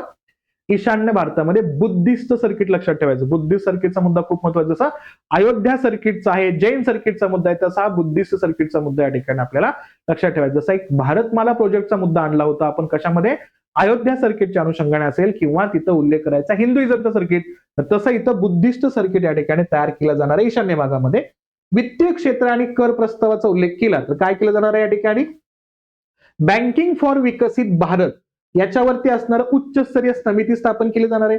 1000 कोटींहून अधिक म्युनिसिपल बॉन्ड्स आणि 100 कोटींचं असणारं इन्सेंटिव्ह याच्यामध्ये बँकांसाठी दिलं जाणार आहे. पॉवर फायनान्स कॉर्पोरेशन असेल आणि रुरल इन्फ्रा किंवा इलेक्ट्रिफिकेशन कॉर्पोरेशन असेल याची पुनर्रचना करायची आहे. आणि सोबतच उल्लेख केला FEMA चा उल्लेख याच्यामध्ये येतो या ठिकाणी. म्हणजे जिथं आपल्याला काय करायचंय? नॉन डेप्ट इन्फ्रास्ट्रक्चर आहे का त्याच्या नियमांचं पालन करायचं. इथं आपल्याला रेफरन्स येतो कुठल्या या ठिकाणी? जिथं आपल्याला फॉरेन एक्सचेंजचा संदर्भ या ठिकाणी येतो. कुठला? फॉरेन एक्सचेंज मॅनेजमेंट ऍक्ट आहे, जो कधीचा आहे? 1999चा. आणि त्या ऍक्ट मध्ये काय करायचं? आपल्याला नवीन नियम ऍड करायचा आहे. कॉर्पोरेट बॉन्ड्सवरती मार्केट मेकिंग फ्रेमवर्क आणि टोटल रिटर्न्स स्वॅप्सचा परिचय करायचा. म्हणजे काय? कॉर्पोरेट बॉन्डवरती आपल्याला इनोव्हेटिव्ह असणारे जे काही नवीन अपडेट्स आहेत का ते याच्यामध्ये ऍड करायचं आहे, हा मुद्दा येतो. कर प्रस्तावाचा उल्लेख केला, हाच सगळ्यात डेंजर मुद्दा आहे, ज्यानं मार्केट हालचालीला मार्केट अतिशय क्रॅश केला होता बजेट मांडल्यानंतर. हाच खूप महत्वाचा मुद्दा आहे, लक्षात ठेवायचा या ठिकाणी. कोणता? STT याच्यावरती 0.02% वरती असणारा जो टॅक्स होता तो आता 0.05% आलेला आहे. STTचं म्हणजे काय उल्लेख काय लक्षात घ्यायचा? Securities transaction tax. Security transaction tax. Share मार्केटमध्ये जे ट्रान्झॅक्शन होतात, जे फ्युचर मधले भविष्यातील असणाऱ्या गोष्टींचा विचार करून जे ट्रान्झॅक्शन होतात त्याच्यावरती टॅक्स भारतानं वाढवलेला आहे. किती वाढवला? 0.02% म्हणजे 0.05% झालाय. खूप मोठा आहे बरं का टॅक्स. आणि ऑप्शन्स प्रीमियम आणि ऑप्शन्स एक्झरसाइज वरील सुद्धा असणारा हा STT 0.1 आणि 0.125% वरून तो 0.15% वाढवलेला आहे. तो मुद्दा लक्षात घ्यायचा. म्हणूनच शेअर मार्केट आपल्याला डाऊन होताना दिसतोय, लक्षात घ्यायचं. आता कृषी आणि संलग्न क्षेत्रातल्या उत्पादनांवर सुद्धा फोकस करायचा आणि ते वाढवायचे. मग काय काय लक्षात घ्यायचं याच्यामध्ये? मुद्दे नीट लक्षात घ्यायचं. बघा, जुन्या फळबागांचं पुनर्जीवन करायचंय. अक्रोड, बदाम, पाईन नट्सच्या लागवडीचा विस्तार करायचा. डेडिकेटेड प्रोग्राम करायचा आपल्याला हॉर्टिकल्चर वरती. हॉर्टिकल्चरचा रेफरन्स म्हटल्यानंतर काय येतो या ठिकाणी? ज्याला आपण कलम वगैरे म्हणतो पहा. इथं काय करायचं आपल्याला? मल्टिपल असणाऱ्या प्रोडक्ट्सला एकत्र आणून जे स्ट्रॉंग असणारे प्रोडक्ट्स असतील त्यांचा असणारा विकास करायचा आणि त्यांनाच तयार करायचे. हा मुद्दा येतो. अॅनिमल हजबंड्री या ठिकाणी येतो, पशुपालनाचा उल्लेख. ग्रामीण भागात रोजगार निर्मितीसाठी उद्योजकतेला पाठिंबा. खाजगी क्षेत्रात पशुवैद्यकीय रुग्णालय असतील, लॅब स्थापन करण्यासाठी कर्ज संलग्न सबसिडी द्यायची.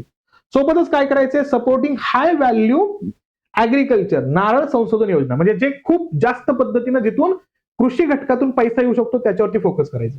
Dedicated programme for the Indian cashew आणि कोकोज, म्हणजे काजू आणि कोकोसाठी खूप मोठ्या प्रमाणात प्रयत्न केला जाणार आहे. म्हणजे आपला कोस्टल एरिया स्ट्रॉंग करायचा आपल्याला. मत्स्य पालनासाठी, फिशरीसाठी 500 जलाशयांचा विकास. अमृत सरोवर, कोळंबी आणि क्लस्टर्स, मासे FPOS म्हणजे फार्मर प्रोड्युसर ऑर्गनायझेशनचा संदर्भ या ठिकाणी वाढवायचे. म्हणजे आपल्याला जे फिशर्स आहेत का त्यांच्या अंतर्गत या ठिकाणी डेव्हलपमेंट करायचं आहे. चंदन, सँडलवूड, केंद्रित लागवड आणि कापणी या ठिकाणी प्रक्रिया काय करायची आपल्याला? योग्य पद्धतीने सेट करायचे. आणि भारत विस्तार नाव आलंय, लक्षात घ्यायचं. ॲग्रीस्टॅक असेल, पोर्टल असेल, ICAR पॅकेज असतील, यांना काय करायचं? आर्टिफिशियल इंटेलिजन्स जोडायचं. कोणत्या नावानं? भारत विस्तार या नावानं हा मुद्दा जोडला जातोय, लक्षात घ्यायचंय. ऍग्रिकल्चरच्या अंतर्गत महत्वपूर्ण मुद्दा या ठिकाणी येतोय. आता याच विकासाच्या आणि प्रगतीच्या 6 आधारस्तंभामधला असणारा दुसरा आधारस्तंभ, विकासाचा पाया बळकट करायचे. कसा करायचा विकासाचा पाया बळकट या ठिकाणी? तर आपण इथं काय करतोय? पायाभूत सुविधांवरती फोकस करतोय. म्हणजे काय? कॅपिटल एक्सपेंडिचर या ठिकाणी मुद्दा येतो. भांडवली गुंतवणूक आणि भांडवली खर्च संदर्भ. भांडवली खर्च कोणता असेल या ठिकाणी? तर आपण वित्तीय वर्ष 2015 मध्ये 2 लाख कोटींचा असणारा खर्च करत होतो आपण या ठिकाणी या असणाऱ्या भांडवली खर्चावरती. म्हणजे इन्फ्रास्ट्रक्चर तयार करण्यावरती 2 लाख कोटीचा खर्च होता, तो आता आपण खर्च करतोय 12.2 लाख कोटी. किती? 12.2 लाख कोटी, म्हणजे जवळपास 10 लाख कोटींचा असणार वाढ या ठिकाणी झालेला आहे इन्फ्रास्ट्रक्चर मध्ये. आणि याच्या अंतर्गत पाहिलं तर सगळ्यात महत्वाचा मुद्दा या ठिकाणी, इथं आपण काय करतो या ठिकाणी? जिथं आपल्याला काय करायचंय? इन्व्हेस्टमेंटचा असणार पार्ट या ठिकाणी असेल, मग इथं येतो INVITs, म्हणजे कायला म्हणायचं? इन्फ्रास्ट्रक्चर इन्व्हेस्टमेंट फंड असेल. REITs चा उल्लेख केल्यानंतर या ठिकाणी रिअल इस्टेट इन्व्हेस्टमेंट फंड असेल. NIIF चा उल्लेख केल्यानंतर national investment and infrastructure fund असेल. आणि नाबार्डच्या अंतर्गत असणारा फंड असेल. याद्वारे सार्वजनिक पायाभूत सुविधांमध्ये मोठी वाढ करायची. प्लस 5 लाखांपेक्षा जास्त लोकसंख्या असणाऱ्या शहरामध्ये काय करायचंय? पायाभूत सुविधांवरती लक्ष ठेवायचंय. कर्जदारांना काय करायचंय? क्रेडिट गॅरंटी देण्यासाठी इन्फ्रास्ट्रक्चर रिस्क गॅरंटी फंड आणायचे. म्हणजे काय? जे लोक या असणाऱ्या इन्फ्रास्ट्रक्चरच्या मॅन्युफॅक्चरिंग मध्ये असणार आहेत त्यांच्यासाठी एक प्रकारे लोन द्यायचा आहे, हा मुद्दा असेल. CPSEच्या रिअल इस्टेट मालमत्तांच्या पुनर्वापरासाठी समर्पित असणारे काय करायचे? REITs करायचे. म्हणजे रिअल इस्टेटमध्ये आपल्याला इन्व्हेस्टमेंट आणि इन्फ्रास्ट्रक्चर डेव्हलप करायचे, फंडिंग द्यायचे. सोबतच नवीन डेडिकेटेड फ्रेट कॉरिडॉर तयार करायचे. काय? डेडिकेटेड फ्रेट कॉरिडॉर तयार करायचे. कुठं? डानकुनी ते सुरतचा रेफरन्स. कसा? तो थोडक्यात फक्त लक्षात घ्या, म्हणजे तुम्हाला अजून मुद्दा हायलाइट होईल. आपल्या भारतामध्ये आता कॉरिडॉर आहेत ते 2 खूप मोठ्या प्रमाणात. कुठला? ईस्टर्न आणि वेस्टर्न कॉरिडॉरचा उल्लेख याच्यामध्ये येतोय. म्हणजे कुठला रेफरन्स असेल या ठिकाणी? तर इथं बघितलं तर हा असेल या ठिकाणी ईस्टर्न कॉरिडॉर, जो डानकुनी पासून या ठिकाणी आपल्याला जातो कुठं? लुधियाना पर्यंत असणारा कॉरिडॉर तयार झालेला आहे. दुसरा उल्लेख केला या ठिकाणी, तर हा संदर्भ बघितला आपण या ठिकाणी मेरठचा असेल, खुजराचा असेल, तिथून आपण उल्लेख केला तर इथं आपल्याला JNPT पर्यंतचा कॉरिडॉर या ठिकाणी दिसतो. हा असणारा संदर्भ याच्यामध्ये येतो. बघा, रेफरन्स लक्षात घ्यायचं.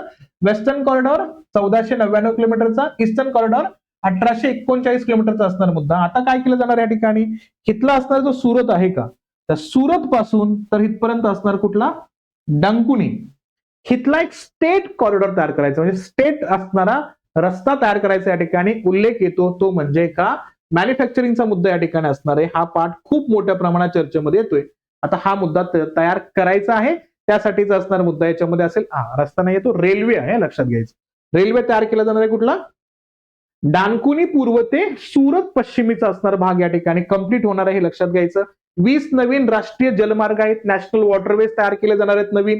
सोबतच उल्लेख केला या ठिकाणी, तर कोस्टल कार्गो प्रमोशन स्कीमसाठी 2027 पर्यंत 6% त्याचा 12% असणारा विकास झाला पाहिजे, म्हणजे त्याच्यामध्ये वाटा वाढला पाहिजे, त्यांचं प्रोडक्शन वाढलं पाहिजे. कुठलं, कोस्टल कार्गो म्हणजे समुद्र किनाऱ्यावरती असणारे जे काही कार्गो आहेत का, ज्या वस्तू निर्यात होतात का, त्यांचं असणारं सेशन त्या ठिकाणी वाढवायचंय. हा मुद्दा याच्यामध्ये असेल.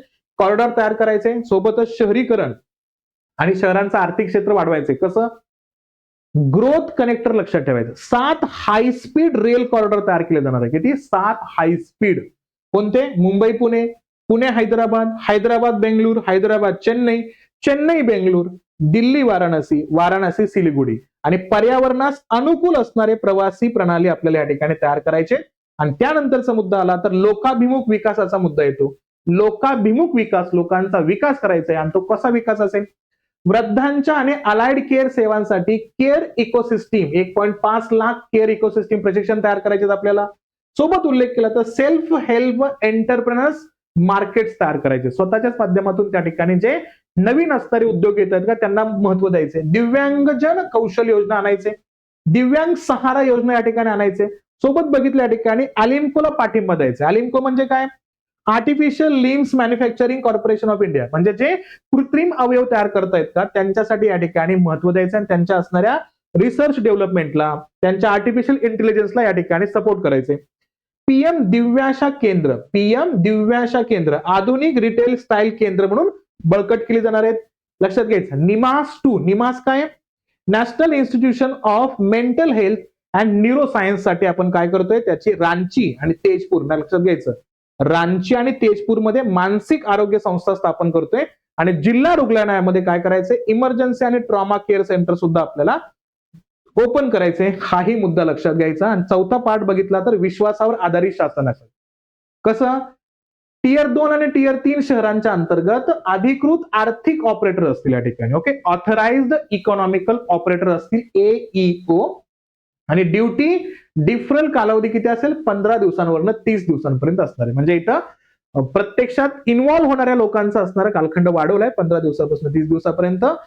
इथं बघितलं, कस्टम्स वेअर हाऊसिंग मध्ये फ्रेमवर्कचं वेअर हाऊस ऑपरेटर केंद्रित प्रणालीमध्ये रूपांतर करायचं. म्हणजे स्वयं घोषणेसह वेअर हाऊसची असणारी तयारी करणे, वेअर हाऊस निर्माण करणं, कारण तिथे वस्तू ठेवायच्या आहेत. व्यापाराचा असणार मूळ मुद्दा डिपेंड असतो त्याच्या असणाऱ्या स्टोरेज एरियावरती. आणि त्यासाठी आपण वेअर हाऊसचं फ्रेमवर्क या ठिकाणी तयार करतोय.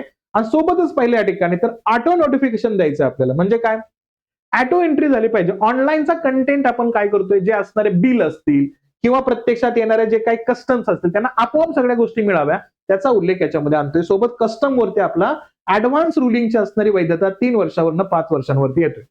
ज्याची कस्टम ड्युटी असते ना, कस्टमचा पार्ट इथं असतो. ज्या आंतरराष्ट्रीय वस्तू असतात का, त्याच्या अंतर्गत बघितलं तर तुम्हाला 3 वर्षांपर्यंत रक्कम द्यायची आवश्यकता नव्हती, आता ती 5 वर्षापर्यंत झालेली आहे. म्हणजे 5 वर्षापर्यंत रिलॅक्सेशन मिळणार आहे. आणि दीर्घकाळ पुरवठा साखळी असणार आहे. म्हणजे भविष्यामध्ये आपल्याला जास्तीत जास्त कालखंडासाठी आपल्याला कनेक्टिव्हिटी ठेवायचंय, हा संदर्भ याच्यामध्ये येतोय. सोबत येतोय व्यवसाय सुलभता आणि जीवन सुलभता. म्हणजे काय केलं जाईल या ठिकाणी, व्यवसायासाठी जे अनिवासी भारतीय आहेत ना या ठिकाणी, त्यांच्यासाठी पोर्टफोलिओ इन्व्हेस्टमेंट स्कीम आणली जाणार आहे.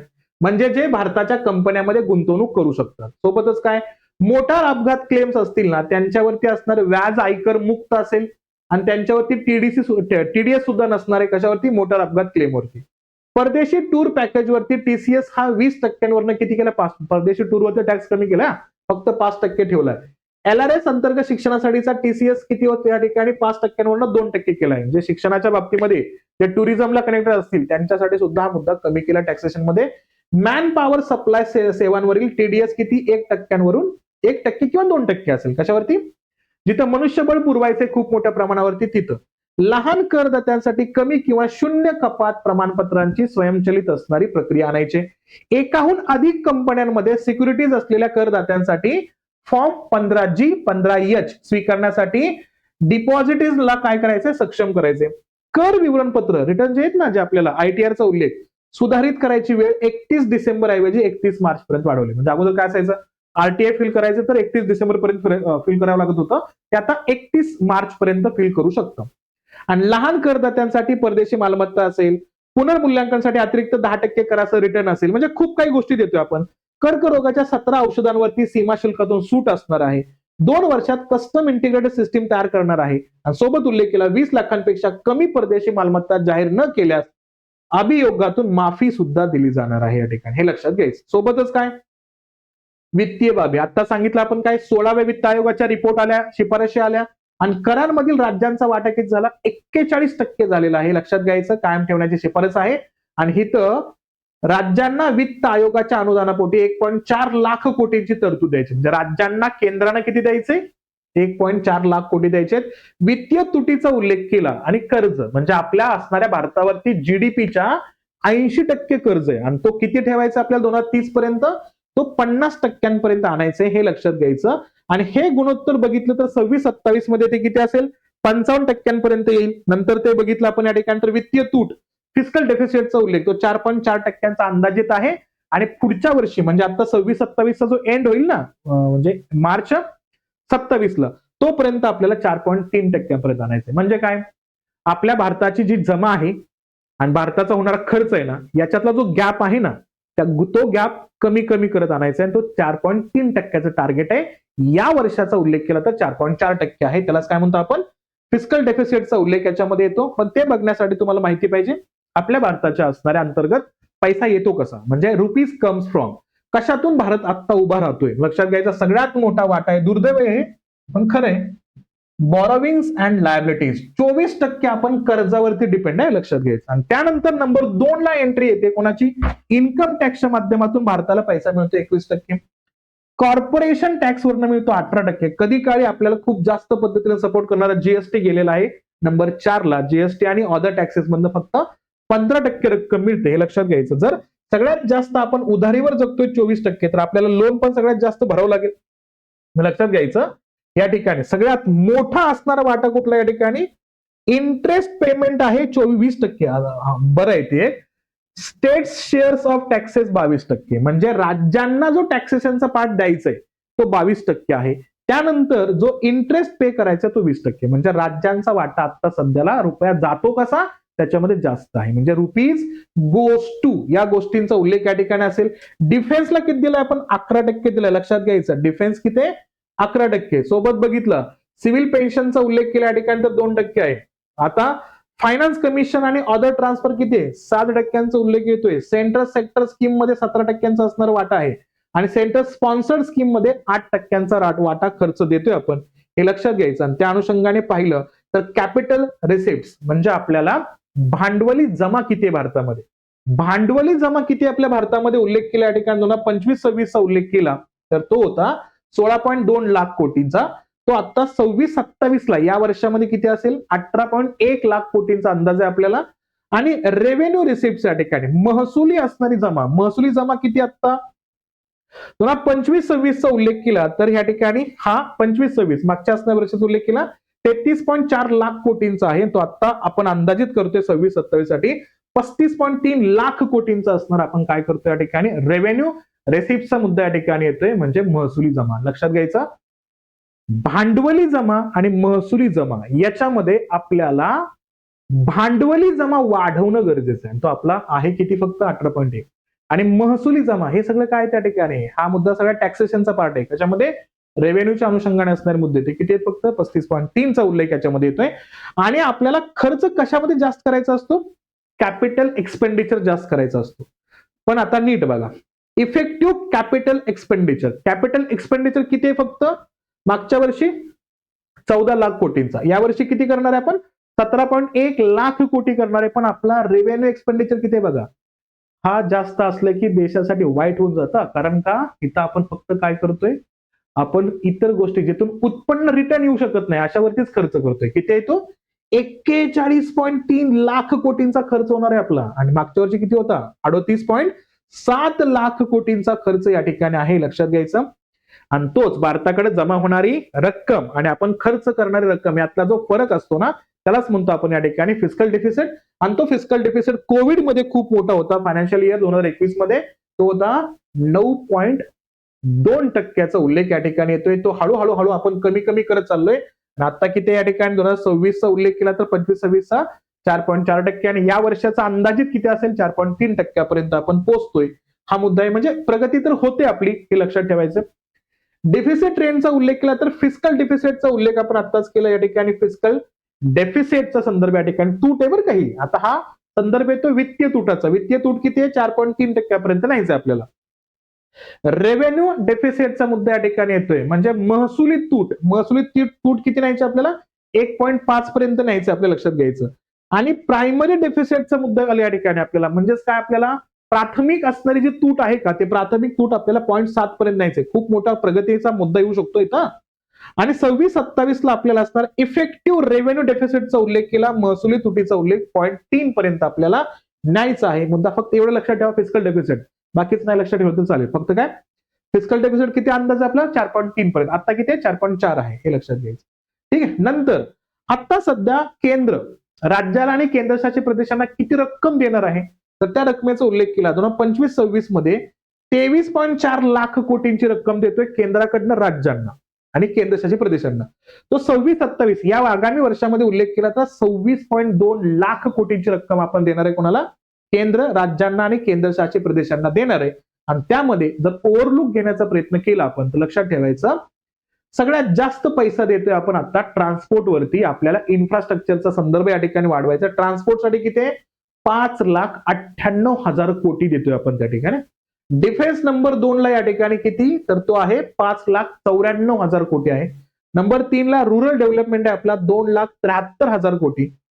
होम अफेअर्सचा उल्लेख केला संरक्षणाच्या अनुषंगाने, पोलिसांच्या अनुषंगाने बघितलं आपण तर 2,55,000 कोटी, 2,55,000 कोटी. अॅग्रिकल्चर आणि अलाइड ऍक्टिव्हिटीज मध्ये 1,62,000 कोटी. एज्युकेशनवर खूप जास्त टेन्शन येते सध्या, कारण तो फक्त 2.3% राहिला बरं का. ओके. कधी काळी तो 4.5% असायचा, तो आता 2.5% आलेला आहे. शिक्षणावरती खर्च किती करतोय फक्त आपण? 1,39,289 कोटींचा खर्च आहे, तोही लक्षात ठेवायचा. ठीक आहे. तर असा असेल एकंदरीत सगळा बजेटचा असणारा मुद्दा. सगळे मुद्दे आपण त्याच्यामध्ये डिस्कस केलेला आहे. ते आवर्जून कंटेंट बघा, हे गरजेचं आहे. जर तुम्ही इथपर्यंत आलात तर तुमचं अभिनंदन, कारण हेवी आहे पाठ हा. इकॉनॉमिक्सचा पाठ असल्यामुळं, बजेटचा पाठ असल्यामुळं जड जाता. तिथपर्यंत आला तर तुमच्या सगळ्यांचं अभिनंदन. तुम्ही कॅपेबल आहात तुमच्या असणाऱ्या गोष्टी कम्प्लीट करण्यासाठी. मग तुमच्याच सपोर्टसाठी आपण बॅच घेऊन येतोय. संकल्प बॅच आपली एमपीएससी कंबाईन ग्रुप बी, ग्रुप सी साठीची लाईव्ह प्लस रेकॉर्डेड कोर्स आहे आपल्या या ठिकाणी. प्रीची बॅच फी आहे फक्त 4,999 plus GST. Pre plus main साठी 5,999 प्लस जीएसटीचा मुद्दा असेल. महाराष्ट्रातील सर्वोत्कृष्ट फॅकल्टी तुम्हाला याच्यामध्ये मिळणार आहे. सगळे कंटेंट याच्यामध्ये होणार आहे. प्लस कंबाईन ग्रुप बी, ग्रुप सी साठी जे 2025 ची मेन्सची तयारी करतायत त्यांच्यासाठी आपली टेस्ट सिरीज आहे. दिसताना 15 दिसतात, पण आपले असणारी कॉम्प्रिहेन्सिव्ह टेस्ट आहे टोटल 10 अधिक 10 20. आणि हे लँग्वेजचे असणारे 5 असे 25, म्हणजे 2500 क्वेश्चन्स तुमचे याच्यामध्ये होणार आहेत. फक्त 999 प्लस जीएसटी मध्ये तुम्हाला हे मिळून जाणार आहे. आपले असणारे इग्नाइट अकॅडमीचं असणारे ऍप्लिकेशन डाउनलोड करायचंय. तुम्हाला ह्या सगळ्या गोष्टी मिळतील. टेस्ट सिरीज मिळेल तुम्हाला. बॅच तुम्हाला जॉईन करता येऊ शकते. हे सगळे आपले असणारे अति महारथी आहेत या ठिकाणी आपल्या बॅच मध्ये. तर आपली संकल्प बॅच 5 फेब्रुवारी पासून स्टार्ट होते, त्याला जॉईन करू शकता. सोबतच आपली सहाय्यक आयुक्ताची, असिस्टंट कमिशनरची असणारी, नवी मुंबईची असणारी या ठिकाणी महानगरपालिकेच्या अंतर्गत असणारी बॅच ऑलरेडी आजपासून सुरू होते आपली 1 फेब्रुवारी पासून. 9,999 प्लस जीएसटीचा असणारा मुद्दा असेल या ठिकाणी. लाईव्ह प्लस रेकॉर्डेड बॅच आहे. संपूर्ण 10 कायदे तुमचे या असणाऱ्या बॅच मध्ये शिकवले जाणार आहे. ठीक आहे.